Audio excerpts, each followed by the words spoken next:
tudo bem com vocês? Estou vindo aqui hoje para falar sobre as diferenças entre trauma oclusal e bruxismo. O bruxismo consiste, pessoal, em um apertamento tanto diurno quanto noturno, geralmente gerado por estresse.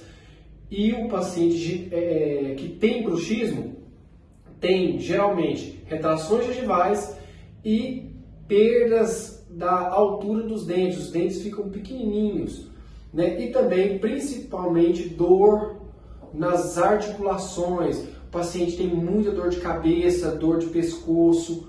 Então, esses seriam os sintomas para bruxismo. Já pacientes que têm trauma oclusal, geralmente são pacientes que têm os movimentos mandibulares de protrusão, lateralidade e abertura e fechamento errados. O que isso causa? Retrações gengivais, perdas de elementos dentários, perdas de implante e fraturas de restaurações. Geralmente o trauma oclusal provoca tudo isso. Mas o que difere os dois?